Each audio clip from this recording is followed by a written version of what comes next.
कश्मीर के जंगल में टुनटुनी चिड़िया अपने दो बच्चों के साथ रहती थी। कई महीने पहले उसके पति कालू कौवे की मौत एक बीमारी के कारण हो चुकी थी। कालू कौवा गुब्बारे बेचा करता था। जंगल में बारिश का मौसम शुरू हो चुका था। हे भगवान, 2 दिनों से मूसलाधार बारिश हो रही है जंगल में। घर का सारा राशन भी खत्म हो गया। मेरे बच्चे भूखे हैं। अगर आज भी अपने बच्चों को भोजन नहीं दे पाई तो मेरे बच्चे भूख से तड़प तड़प कर मर जाएंगे। चाहे कुछ भी हो जाए, मुझे कहीं न कहीं से भोजन का जुगाड़ तो करना ही होगा। टुनटुनी हरिया तोता के घर भोजन मांगने के लिए जाती है। तब तक आप लोग कमेंट पे बताएं 49 - 9 कितने होते हैं। हरिया भैया, ओ हरिया भैया, दरवाजा खोलो।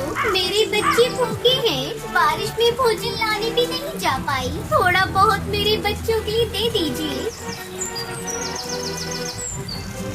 मैं तुम्हें भोजन कहाँ से दूँ टुनटुनी? मैं भी तो बारिश की वजह से ही 2 दिनों से घर पर बैठा हूँ। घर में पड़े पड़े मेरे सारे मिट्टी के बर्तन खराब हो रहे हैं। अगर तुम्हें भोजन चाहिए तो मेरे इन बर्तनों को बेच दो और फिर मैं जो पैसे दूंगा और उससे तुम अपने बच्चों के लिए भोजन खरीद लेना। लेकिन हरिया भैया, चारों तरफ पानी भरा हुआ है। मैं बर्तनों को बेचने कैसे जाऊंगी? तुम अपने घर जाओ। अगर तुम मिट्टी के बर्तन बेचने नहीं जाओगी तो वैसे भी तुम्हारे बच्चे भूख से तड़प तड़प कर मर जाएंगे। मेरी मानो तो बारिश की चिंता मत करो, अपने बच्चों की चिंता करो और इन मिट्टी के बर्तनों को बेचने चली जाओ। बारिश का मौसम है, मिट्टी के बर्तन हाथों हाथ बिक जाएंगे। ठीक है हरिया भैया, आप कहते हैं तो मैं बर्तन बेचने चली जाती हूँ। टुनटुनी मिट्टी के बर्तन लेकर बारिश में बेचने के लिए निकल जाती है। मिट्टी के बर्तन ले लो, मिट्टी के बर्तन, सस्ते अच्छे बर्तन ले लो, मिट्टी के बर्तन ले लो। टुनटुनी की आवाज सुनकर सुंदरी कौवी अपनी खिड़की से टुनटुनी को आवाज लगाती है। अरे वाह, इस बारिश में तो मिट्टी के बर्तनों में खाना खाने में मजा आ जाएगा। अरे बर्तन वाली, इधर तो लेकर आ ये बर्तन, पक्के तो है ना? हाँ हाँ बहन जी, ये मिट्टी के बर्तन बहुत ही मजबूत हैं। देख लो खुद ही, बारिश में भी कैसे टिके हैं। आप एक बार खरीद कर तो देखिए। इस बारिश में मिट्टी के बर्तनों में खाना खाने से सेहत बनी रहती है। शाम तक टुनटुनी चिड़िया सारे बर्तन बेच देती है और सारे पैसे ले जाकर हरिया तोता को दे देती है। अरे वाह, तूने तो बहुत ही जल्दी सारे बर्तन बेच दिए। ये लो पैसे और ये 2 मिट्टी के बर्तन भी रख लो। तुम अपने बच्चों को इसमें खाना खिला देना। टुनटुनी पैसे और बर्तन लेकर वहाँ से चली जाती है और रास्ते में से अपने बच्चों के थोड़े भुट्टे के दाने ले लेती है। जब वो घर पहुँचती है तो उसका घर तो वहाँ था ही नहीं। तेज बारिश में उसका घर टूटकर बह चुका था। दोनों बच्चे पास के पेड़ पर बैठकर रो रहे थे। मम्मा, अपना घर बारिश में टूटकर बह गया। बच्चों, तुम लोग सुरक्षित तो हो ना? तुम्हें कहीं चोट तो नहीं लगी? नहीं मम्मा, हमें कहीं चोट नहीं लगी, लेकिन हमारा घर टूट गया। अब हम कहाँ रहेंगे मम्मा? अभी तुम लोग घर की चिंता मत करो। ये लो कुछ भुट्टे के दाने हैं, इसे खाकर अपनी भूख मिटाओ। तभी वहाँ से एक परी गुजर रही होती है। वो उस बेसहारा माँ को देखकर रुक जाती है। क्या हुआ चिड़िया रानी, तुम उदास क्यों हो? परी माँ, मेरा नाम टुनटुनी है और ये मेरे बच्चे हैं। बारिश में हमारा घर टूट गया है। अब हम बेसहारा हैं, खाने को भी नहीं है। उस बेसहारा माँ की बातें सुनकर परी अपनी जादुई छड़ी से उन्हें जादुई मिट्टी और फल के बीज देती है। टुनटुनी इस जादुई मिट्टी में उन बीजों को दबा देती है। 2 दिनों बाद जब बारिश रुकती है तब वो अगले दिन अपने बच्चों के साथ उस जादुई बीज को जहाँ दबाए थे उसे देखने के लिए जाते हैं तो देखकर आश्चर्यचकित रह जाते हैं। वहाँ पर सभी तरह के फल लगे हुए थे और उसी पेड़ की एक डाल पर मिट्टी के घर भी था। ये देखकर टुनटुनी और उसके बच्चे बहुत खुश हो जाते हैं। तभी टुनटुनी की बेटी पिंकी कहती है, मम्मा मम्मा, वो देखो, हमारे इन फलों के पेड़ पर घर भी है। हाँ बेटा, मैं भी देख रही हूँ। चलो पास जाकर देखते हैं। वो खुशी खुशी उस जादुई मिट्टी के घर में रहने लगते हैं। उनके पास अब ना तो भोजन की कमी थी और ना ही रहने की दिक्कत थी। वो सब अपनी जिंदगी हंसी खुशी बिताने लगी।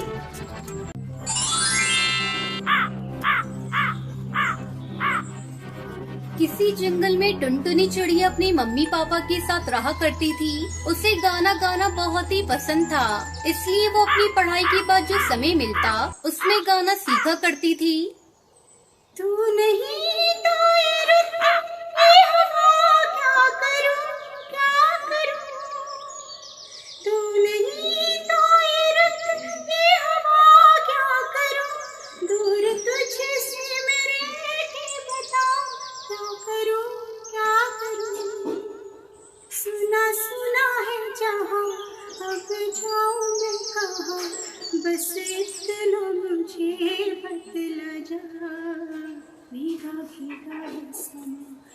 से मुझे पुकार, मेरा दिल पुकारे। एक दिन जब अपनी सिंगिंग क्लास से घर आई तो वो अपनी माँ टोनी से कहती है, अरे अम्मा, मैंने सिंगिंग पूरी सीख ली है। मैं जल्दी अपना सिंगिंग एकेडमी खोलूंगी, जहाँ मैं गरीब बच्चों को बिल्कुल कम फीस में सिंगिंग सिखाऊंगी। टुनटुनी, अब ये सिंगिंग विंगिंग बहुत हो गया। तुझे सिंगिंग बहुत पसंद थी ना, इसलिए मैंने तुझे आज तक सिंगिंग सीखने से मना नहीं किया।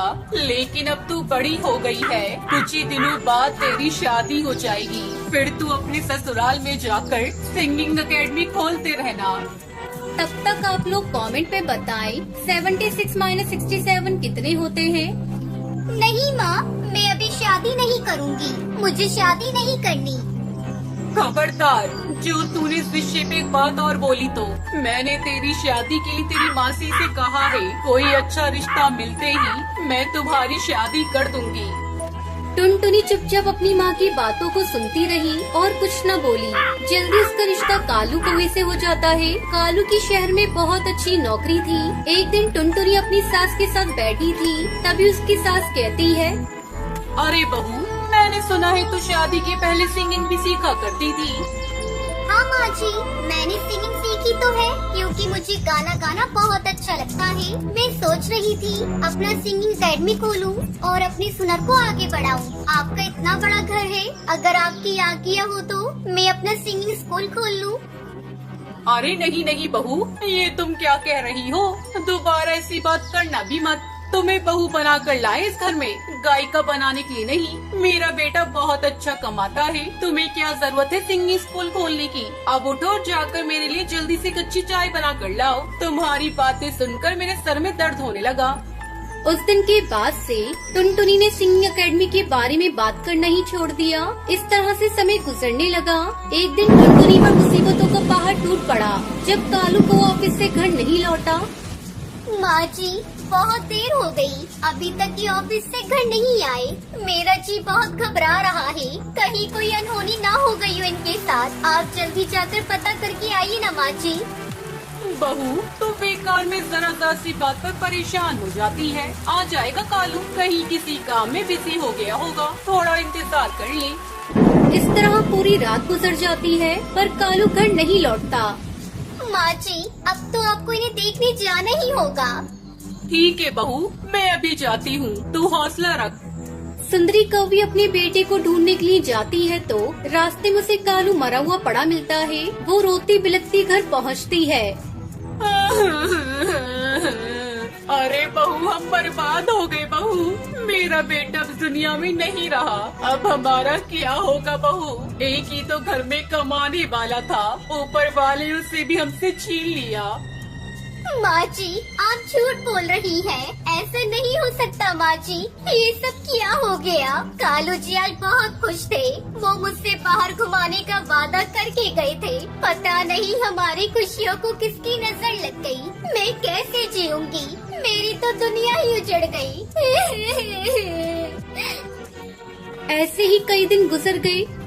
बहू, अब रोने धोने से कोई फायदा नहीं, भूखे मरने की नौबत आ गई है। एक दिन मैंने तुझे सिंगिंग करने से मना किया था, लेकिन मुझे लगता है अब तुझे घर घर चलाने के लिए गायिका बनना पड़ेगा। मैं तो बूढ़ी हो गई, मुझसे तो कोई काम धंधा नहीं होगा। टुनटुनी अपनी सास की बात मानकर सिंगिंग एकेडमी खोल लेती है और बच्चों को सिंगिंग सिखाने लगती है, जिससे उसकी कुछ आमदनी हो जाती है। इसी तरह दोनों सास बहू खुशी खुशी रहने लगती हैं।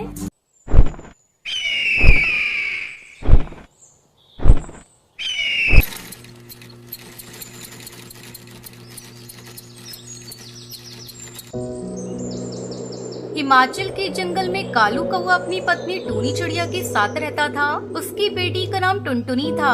कालू कौवा एक दर्जी था। जंगल के सभी पक्षी अपने कपड़े कालू से ही सिलवाया करते थे। एक दिन टुनटुनी अपनी सहेली रानी चिड़िया और हरी तोती के साथ खेल रही थी। तभी रानी चिड़िया कहती है, अरे टुनटुनी, तुमने सुना? सेठ जी के बेटे का कल जन्मदिन है। उन्होंने जंगल के सभी पक्षियों को बुलाया है। मैं अपनी मम्मी पापा के साथ जाऊंगी, तू भी जाएगी, बहुत मजा आएगा। अरे ये क्या जाएगी, ये तो गरीब है, इसके पास सुंदर ड्रेस भी नहीं है जिसे पहनकर ये सेठ जी के घर जाएगी। तुझे पता है मेरे पापा मेरे लिए एक नई ड्रेस लेकर आए हैं, मैं उसे ही पहनकर सेठ जी के घर जाऊंगी। अरे हरी तोती तू ऐसे मत बोल, टुनटुनी को बुरा लगेगा। तब तक आप लोग कमेंट में बताएं 79 into 5 कितने होते हैं। बुरा लगता है तो लगे, मैंने कुछ गलत नहीं कहा। ये गरीब है, इसके पास ढंग के कपड़े भी नहीं है। अच्छा अब मैं चलती हूँ। मेरे माँ बाप गरीब है तो इसमें मेरी क्या गलती है?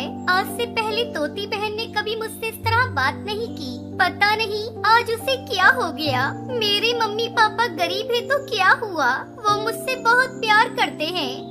जाने दे टुनटुनी, हरी तोती तो पागल है, उसके मुंह में जो आता है वो बोल देती है। अब तू अपने घर जा, मैं भी अपने घर जाती हूँ, बहुत देर हो गई है खेलते खेलते। टुनटुनी अपने घर जाती है और अपनी माँ टूनी से कहती है, मम्मी कल सेठ जी की बेटी का जन्मदिन है, हम लोग उपहार में क्या लेकर जाएंगे?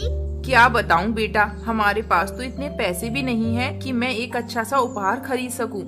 कोई बात नहीं माँ, ये रेशमी कपड़े यहाँ पड़े हुए हैं, मैं सेठ जी की बेटी के लिए इनसे एक सुंदर सा ड्रेस सिल देती हूँ। हाँ टुनटुनी बेटा, ये ठीक रहेगा। तुम अभी से ही ड्रेस सिलना शुरू कर दो, रात भर में ड्रेस सिलकर तैयार हो जाएगा।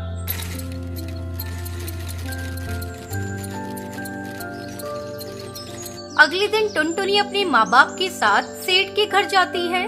टुनटुनी बेटा, हम लोग गरीब हैं, शायद हमें देखकर सेठ जी बुरा ना मान जाए। ऐसा करो, तुम ये उपहार लेकर खुद ही अंदर चली जाओ, हम लोग यहीं घर के बाहर खड़े हैं। ठीक है पापा, मैं अभी उपहार देख कर आती हूँ, आप लोग यहीं रहना। टुनटुनी घर के अंदर जाती है।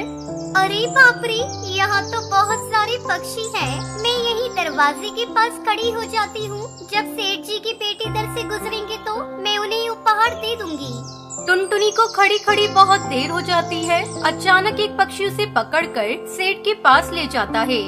सेठ जी, ये चोर है, चोरी करके भाग रही थी।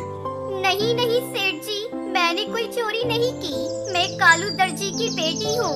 दरवाजे पे खड़ी होकर आपकी बेटी के आने का इंतजार कर रही थी, तभी इन्होंने मुझे पकड़ लिया। मैंने कोई चोरी नहीं की है। तो ये तुम्हारे हाथ में क्या है? सेठ जी, ये मैं आपकी बेटी को उपहार में देने के लिए अपने हाथों से सिल कर ड्रेस लेकर आई थी। टुनटुनी सेठ को वो ड्रेस देती है। वाह, ये ड्रेस तो बहुत सुंदर है, मैं तुम्हारे माता पिता से मिलना चाहता हूँ। टुनटुनी चिड़िया माता पिता को बुलाकर सेठ के पास लाती है। कालू दर्जी, मुझे तुम्हारी बेटी की ये सिली हुई ड्रेस बहुत पसंद आई है। आज से हमारे घर के सारे कपड़े तुम्हारी बेटी ही सिला करेगी। मैं तुम्हें सिलाई के अच्छे पैसे दूंगा। इस तरह उनके परिवार को सिलाई के अच्छे पैसे मिलते हैं और उनकी गरीबी दूर हो जाती है और टुनटुनी अपने माँ बाप के साथ खुशी खुशी रहने लगती है।